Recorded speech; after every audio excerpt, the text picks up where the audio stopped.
Today, we're going to talk about the forgotten Indian player, mainly forgotten due to Viacheslav being the best Indian player since before your great-grandfather was born. Obviously, Viacheslav, 5-time world champion. Pendyala Harikrishna. Harikrishna is also a very strong player, 2,700 FIDE for much of his career. But okay, career is sort of overshadowed by Anand. Harikrishna's visited Michigan, my home state, before, giving a simultaneous exhibition. And I saw Harikrishna when I was in China at the World Team Championship in 2011. Anand doesn't play generally for the Indian teams, so Harikrishna is often board 1 or board 2.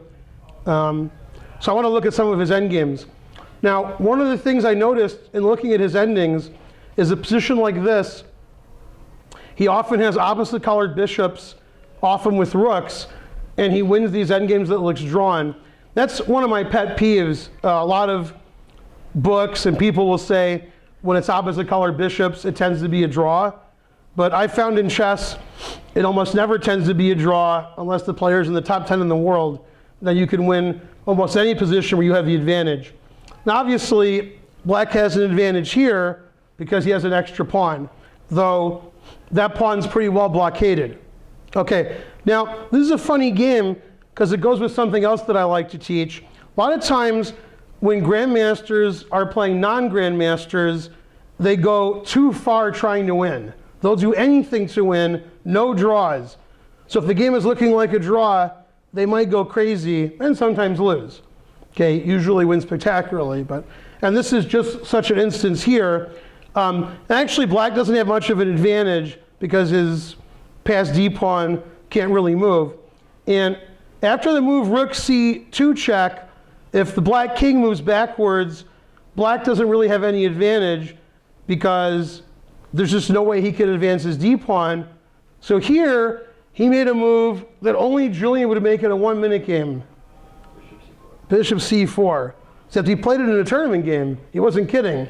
And he's trying to trade advantages. He has an opposite color bishop ending, but he's trying to sacrifice his bishop and get a big pawn majority on the queen side and hope that he can win this position. Now, if two supercomputers are playing, bishop c4 will not be played. And computers obviously prefer white now because white's going to be a piece ahead. But okay, both sides have winning chances, and Harikrishna feels he can outplay his opponent in this new complicated situation. Now, his opponent was up to the task and actually played very strongly here. Played the move bishop e7 check. The king has to go to b5, otherwise we're not protecting the bishop on c4, and we won't get our extra pawns. And he played a4 check, which is the best move. So probably Harikrishna overlooked this move when he played bishop c4, because he was probably hoping, for something like this. Okay, and black has a lot of pawns and can try to win, even though he's probably worse. Now here, he's certainly worse. After a4 check, if he moves his king, he'll just be a piece down for almost nothing. And that's what happened. The problem with taking on passant is, his pawns aren't very good, and there's no dangerous passed pawns. Okay, so Harikrishna played king a6, and now if he just takes back, he'll, has to queen his b pawn. Luckily, the b pawn's hard to stop with the rook on f1, so the game is still complicated. And now white sort of went astray in this position and let black into the game, probably with an equal position. The obvious move, rook takes c4, gives black chances with either b3 and the pawn is dangerous, or rook a1 and there's no defense to the a4 pawn. Again, not so easy for black to get any winning chances, but he's trying. What about skewering the king to the bishop? Yeah, rook, in fact, that's actually what happened. Yeah, see, I missed that and his opponent missed it, even though I already saw the game. You see what happens when you look at 20, 30 games? You start to fall asleep. So, yeah, in fact, I'm guessing when this started, Harikrishna realized, unlike me, that after bishop e7 check, there is this skewer, and that's why he has chances. Okay, and he could play the skewer here, but I have rook to e2. So, okay, so he played king to d4, and 9 times out of 10, I would be like, yay, king to d4, because I always want to move my king up in the endgame. Here, the engine recommends king to e2, which stops black from playing rook e1. It gains a tempo on the rook, and the c4 pawn is still attacked. So king e2 is the computer move. He played king to d4, rook e1 attacking the bishop, and okay, here white lost his nerve. White should keep his bishop, and the engine says it's a draw, but I'd rather have white. But he played rook takes c4, which is just begging for a draw. He's hoping he can draw this rook and pawn ending, but he can't. So it would be better not to give the bishop away just for a pawn. Like, I'm against it. So yeah, now obviously black's the only one playing for the win. So Harikrishna's gamble paid off. The computers preferred white, and now black is virtually winning. Rook c6 check. King a7. Again, king b7 is sort of the obvious move. The guy checks, so you attack his rook. But this position, we want to queen our pawn. Always a good idea. And one of the ways we're going to queen our pawn is by putting the rook on b7 and putting our rook behind the passed pawn. If you learn nothing else this lecture, and you won't, you should put your rooks behind passed pawns.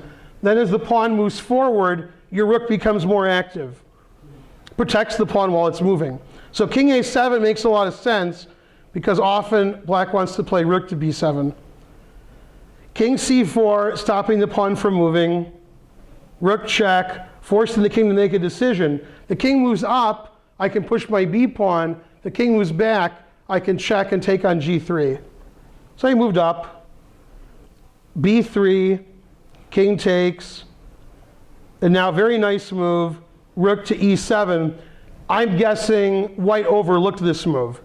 Okay, the idea is I want to play rook to b7 and queen my pawn, and if you play rook to b6, I'll still play rook to b7. So now my b pawn is about to queen, and it's very hard to stop. Now here, white played a really nice trick, and black sort of fell for it, but he's still winning. But it was sort of nice.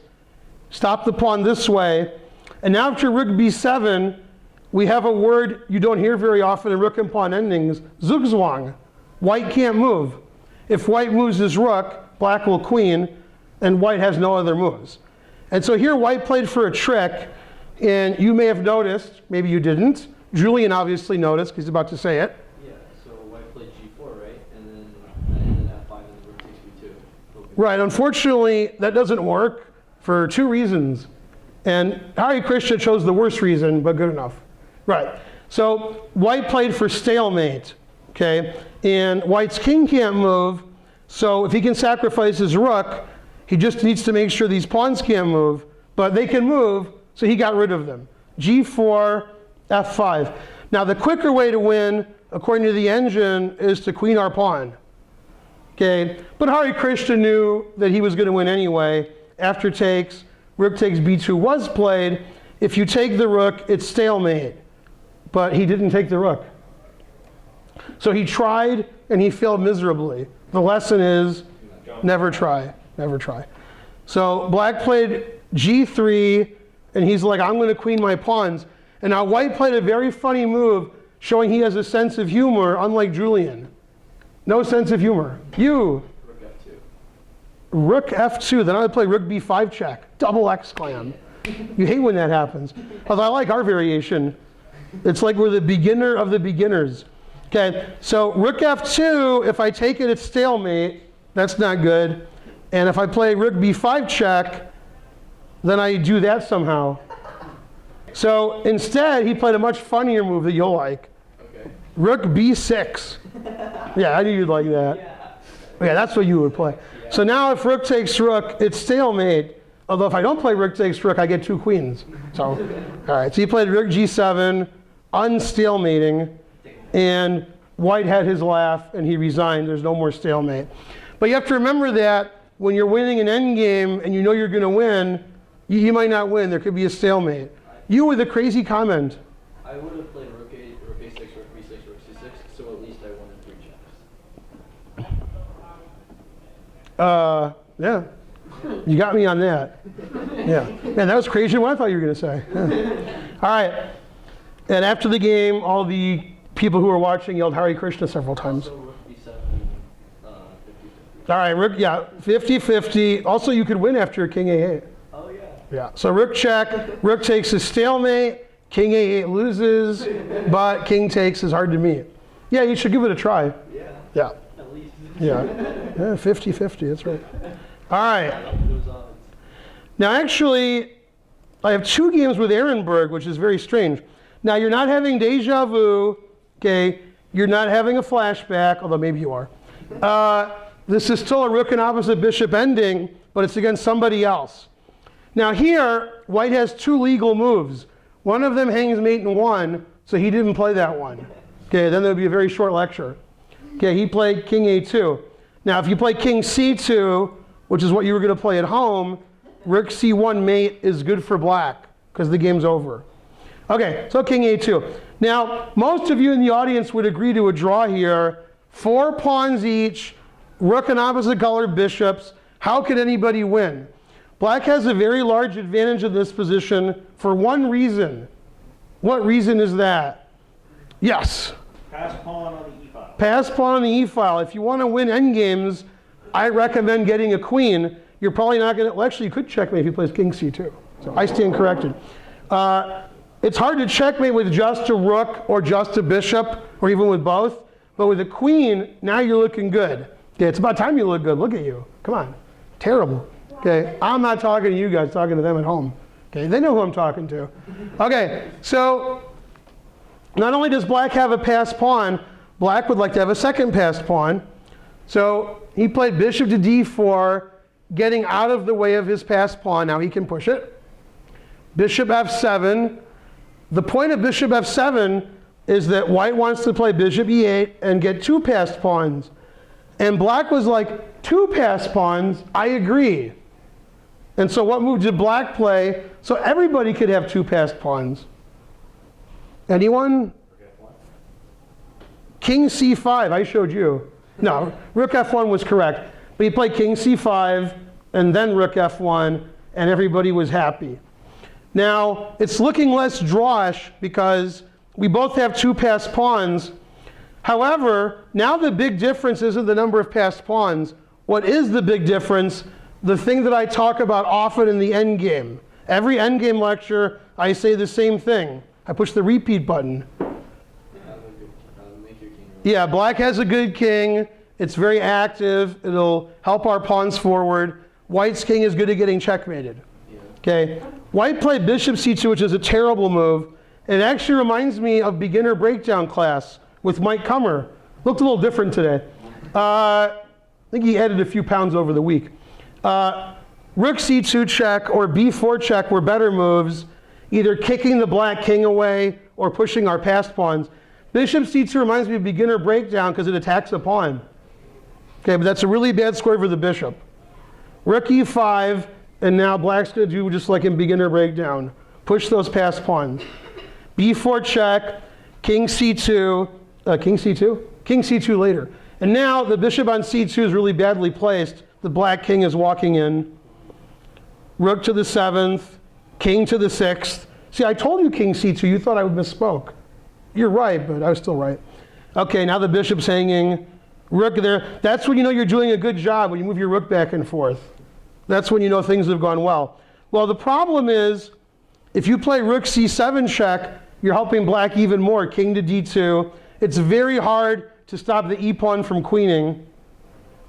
And f5, and this is just too easy now.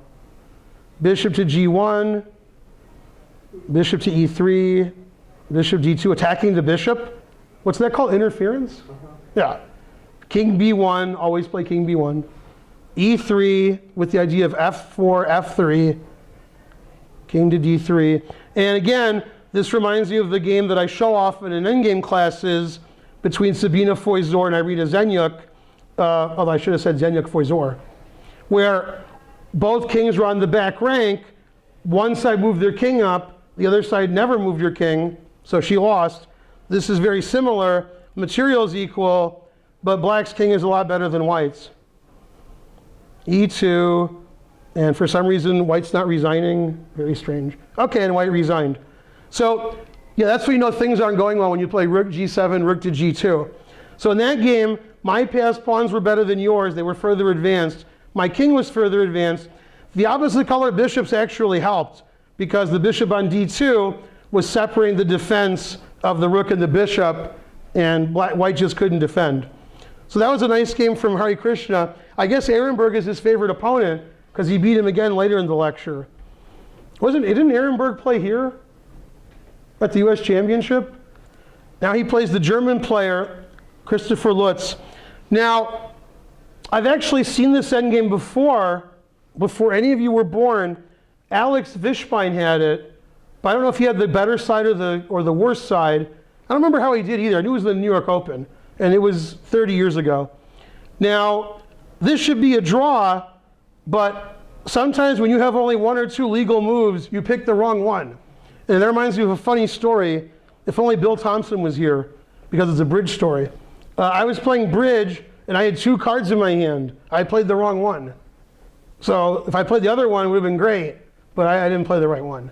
So I would have done better if I had not even known which card was which. But after I thought about it, that didn't help. Okay, well here, black played bishop e5 check. White has very few legal moves. Okay, two of them lose and one of them draws.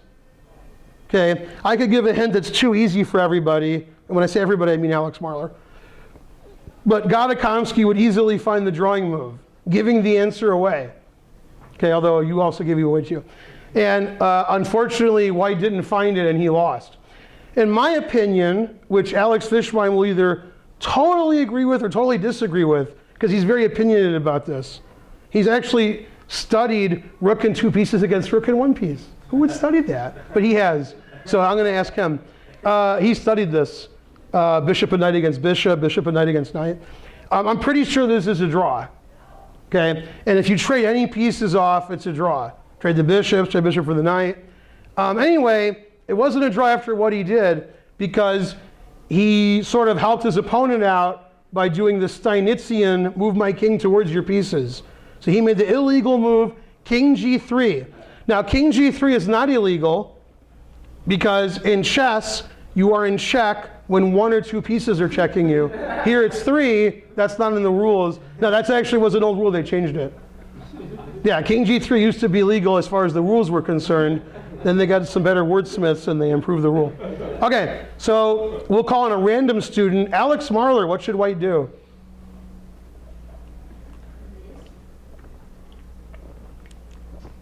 You sit in the back, you get called on. This is like you're still in school. I'm going to go King h1, very Komsky-esque of you. King h1 is the drawing move, or at least white doesn't lose right away, moving away from black's pieces. Okay, and also when I play king h1, my rook can block all kinds of stuff on the second rank. He played king g2, and now black played a fabulous move. I mean, I'm very impressed. And I'm not easily impressed. Oh wow, there's a blue car. Wow, man, did you see that? Yeah. Okay, I mean, a direct Simpsons quote. Okay, all right, so what's the winning move here for black? It lets him control squares, attack the white king, and sort of inch closer. Bishop g3, very good. It's like you're the highest rated player in the room. See, are you? Yeah, I guess so. Let's see, we've got Mario. Yeah, you are the highest. No, I think I am. Joe, who's higher, you or Alex, slow chess? Alex? Well, you're pointing to each other? Who's better? Well, okay, we didn't say that. Wait, didn't you beat an IM your last tournament? Yeah. Okay, so you? He's still better. It's better at blitz chess. Yeah. Okay, he's better on the internet. Yeah. He'll beat you in arm wrestling. I'm not sure if that's true. I just want to see what you would say. All right, so bishop g3, very good. Now we can play knight f4 with check, which would not be check if the king was on h1. Okay, so rook d1, stopping all kinds of back rank checkmates, like rook e1 is no longer mate, which it would have been. Rook to g2, that's a lot of pieces attacking you. Okay, so that's not good. And now black can set up all kinds of mating nets, and white can't really do anything. Bishop g4 attacking the rook, check. check. And now the pièce de résistance. If you can attack with 3 pieces, you should attack with 4 pieces. Know what I mean? You know what I mean at home. How do we get an extra piece into the attack? Are we playing bug house? Maybe. Then we take a piece from off the board. King G5. Uh-oh. And the bishop is protecting H3 and E2. And if I can play knight H3 check or knight E2 check, then rook H2 is going to be mate. And the bishop on G4 is stopping them both, but I just attacked the bishop on G4. Don't you hate when that happens? Okay. So he played, I can't figure out what he played. No, he didn't play anything. He resigned. Let's move the bishop somewhere. That's somewhere. Computer would play rook d5. Right, check, checkmate. Okay, so king G5 was nice because he got 4 pieces attacking. So I like the pawnless endgames.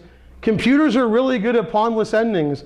So instead of wondering whether the starting position was a win, I could have gone to the internet and found out in seconds. But I don't have that kind of time. I'm busy. Okay? You said, remember that email I got? You're busy? Yeah, right. Yeah, I was sleeping while reading that email. That's how busy I was. Okay, so here the bishop can't stop knight h3 and knight e2 because the king is attacking the bishop. So white resigned. I would play for some stalemate. I just don't see a stalemate. Rook d5. Well, that's not stalemate. That's what the computer would do. I could take either piece and there's no stalemate. I'm not even sure which piece I should take. G4. Yeah, what are you doing? You made every legal move win. What do you? Oh, yeah, that's right. Every legal move wins. Yeah, I think so. Yeah, not a good defense. Okay, so white resigned, even a better defense. Rook f1. Yeah, actually, that's the best move. And it says rook g2 check, then rook h2 check, then king takes bishop. Yeah, although you could also take and mate with bishop and knight. Yeah. It's really easy here because the king, yeah. Okay, anyway, resigns, etc. That's a store that I went to once. Okay, now I want to ask you a question. So I'll show you again with Peter Axe. How do you actually say it? Aksh?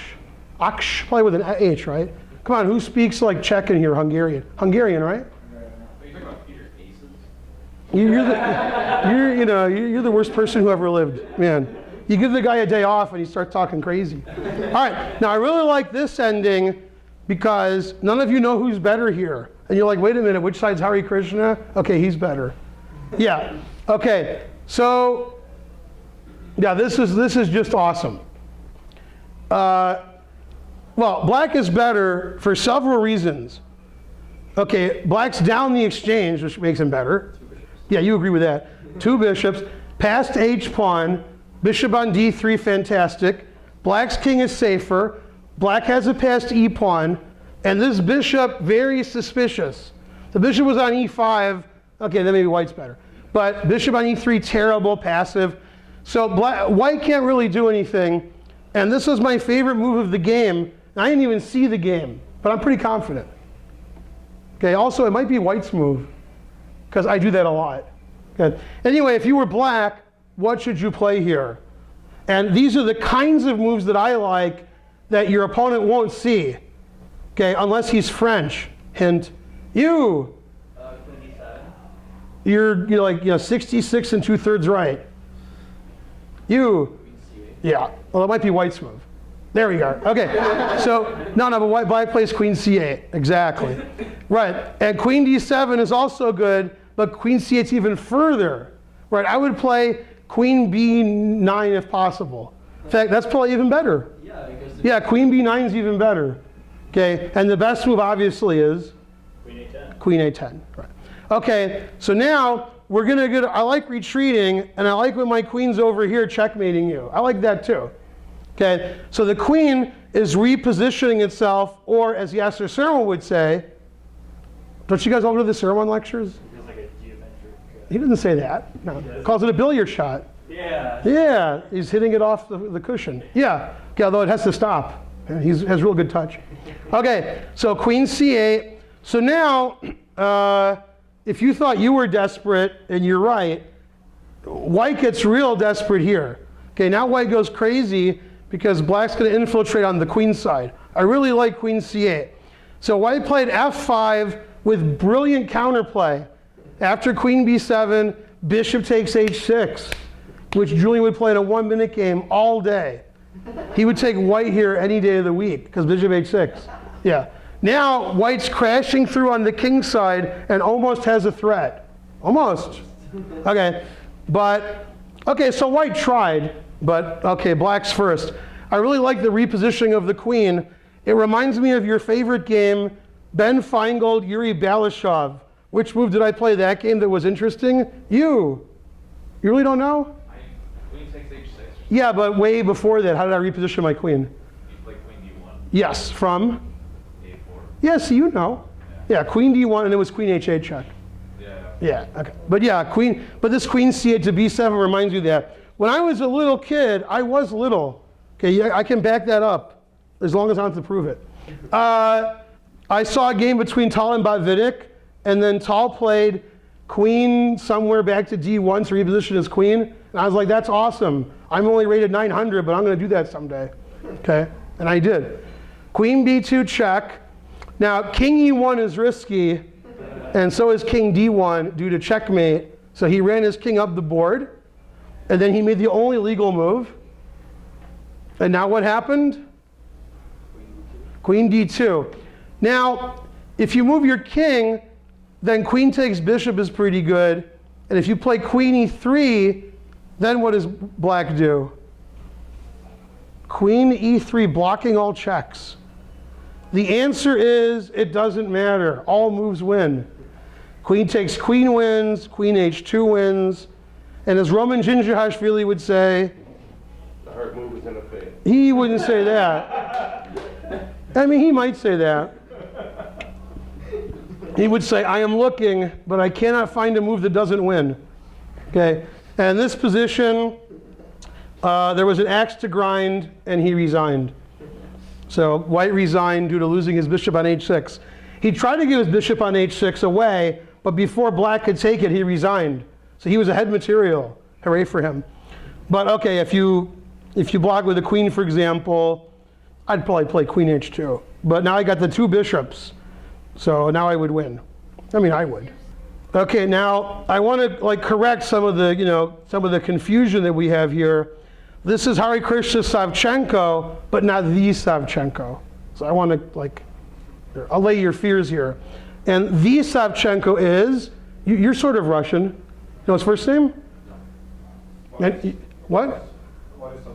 Yeah, there we go. Yeah, that was a pretty good accent you got there. That was a good made-up accent.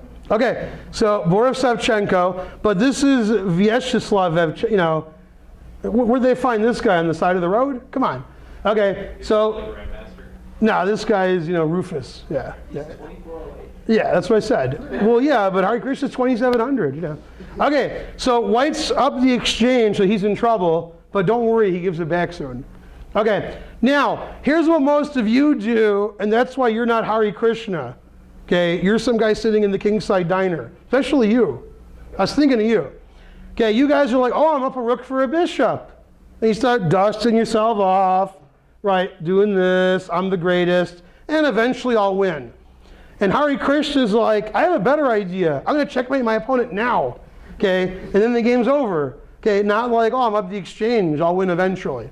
Okay, so Harikrishna says, I have 3 pawns in front of my king. My opponent has 2 pawns. My opponent's king is a bit airy. Okay, we have to punish our opponent. So white played the obvious move. Queen d5, rook takes g6, hanging a rook. Right, he played f5. Nobody saw rook f7. Okay, f5, roar. Okay, attack. Also, we have a discovered attack, just in case. Okay, now, black wasn't worried at all. He just took the pawn, and he's like, you can't take my bishop because I'll take your rook. But he forgot he was up the exchange, and white can sacrifice the exchange. It's great. Okay, takes, rook g3 check. Okay, now, yeah, white's king is a lot safer than black's. All right, now king h8 is risky because of queen d8 check.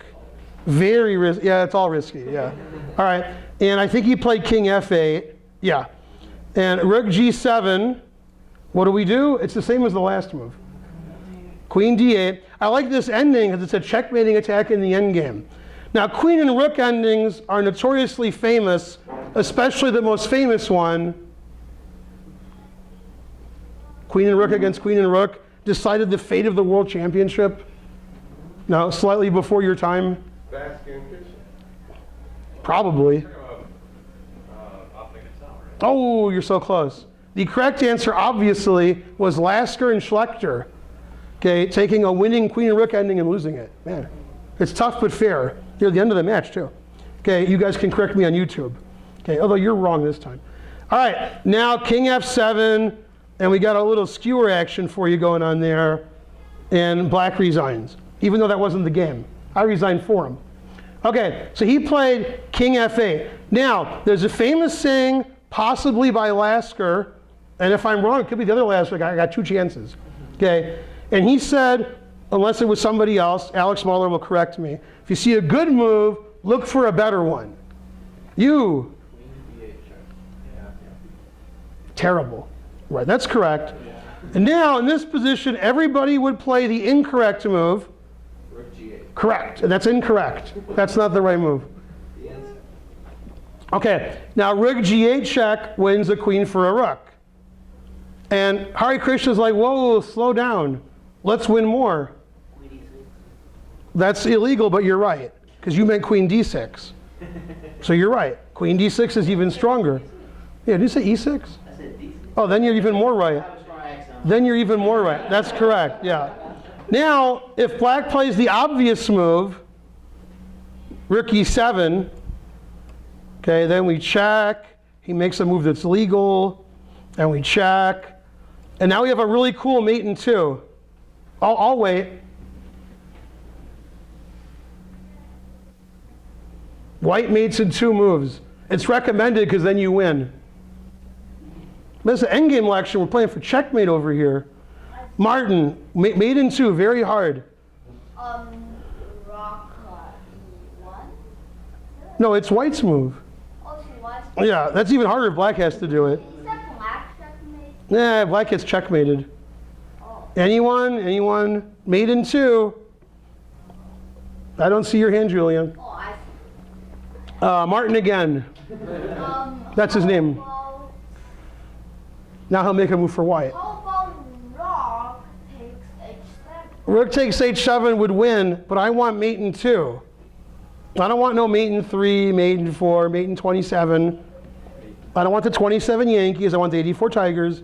You, the magician. Rook G6. Rook G6, unfortunately, is correct. Very good. Rook G6, check, and mate. Notice king here is illegal because of Rook G6 check. Okay, so black didn't do that because black didn't want to get checkmated.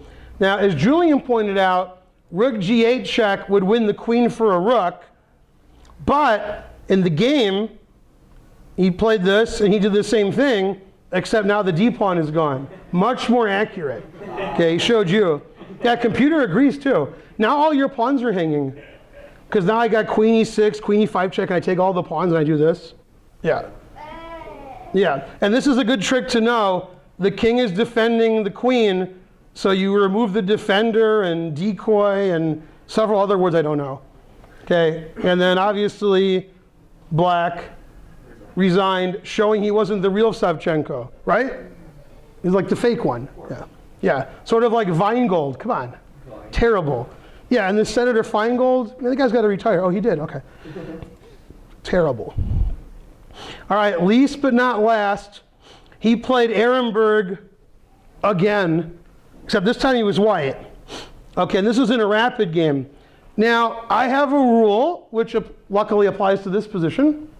Okay, all rook and pawn endings are winning. The normal rule, which I don't abide by, is they're all drawn. But when I look at the games, they're all winning. So now this is actually drawn. But that's okay, because white won. Okay, white's better here, obviously, frankly. And he made a bad move. Okay, now white played h4, put it in h. Okay, and black made the losing move.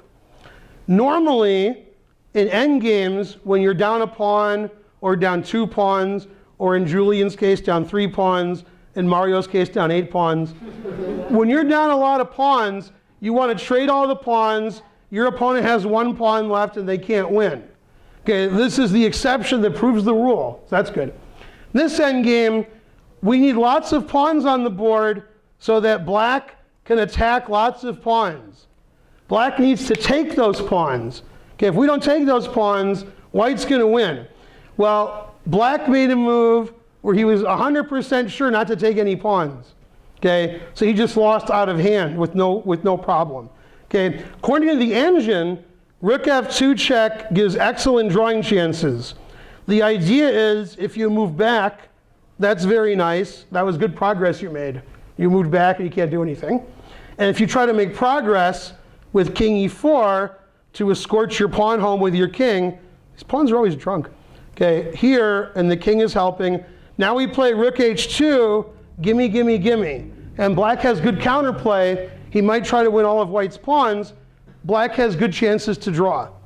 Okay, instead of doing that, he played G5 check, the losing move.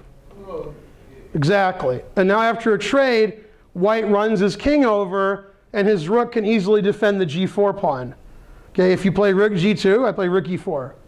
Now, as we've discussed in every endgame lecture I've ever given, this is terrible.